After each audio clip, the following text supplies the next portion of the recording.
Kanisa Katoliki ni nini?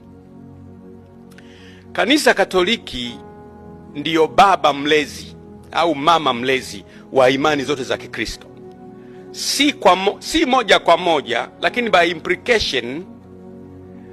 Waluteri wametoka Katoliki, Anglikana wametoka Katoliki, na hao wengine wote asili yao ni Katoliki.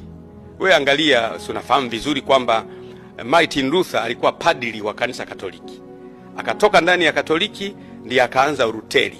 Padri wa kanisa Katoliki ndio kaanza Uluteri. Kwa hiyo Waluteri kwa namna fulani by nature ni wa Katoliki. Kama ukisoma historia kwamba kule Asia karibu watu wote ni wa China. Ukimwangalia Mjapani ni Mchina, ukimwangalia Mmongo ni Mchina, ukiangalia asili yao ni wa China. Lakini Mfalme Henry wa sita alikuwa askofu wa kanisa Katoliki, akatoka kule akaenda Uingereza akaanza kanisa la Anglikana. Kwa hiyo Anglikana kwa asili ni Ukatoliki. Ukileta na makanisa mengine haya asili yake ni Katoliki. Kwa hiyo ndio maana nakwambia kwamba Katoliki ni baba mlezi wa imani za Kikristo, si moja kwa moja. Na sisi Wakristo wote ni familia moja. Labda kwa sababu watu wengine ni Waislamu hawajui interpretation, tafasiri yake.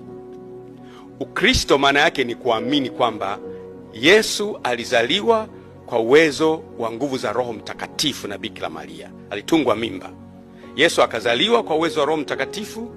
Yesu akafa, akazikwa, akafufuka, akapaa kwenda mbinguni, ameketi mkono wa kuume wa Mungu Baba, na kutoka kule atakuja kuwahukumu walio hai na waliokufa. Imani hii yote ni ya Wakristo wote, awe Mkatoliki, awe Lutheran, awe Anglican, awe Mpentekoste. Kwa hiyo familia ya Wakristo inaletwa pamoja na imani hii, na ndio msingi hasa wa imani ya Wakristo.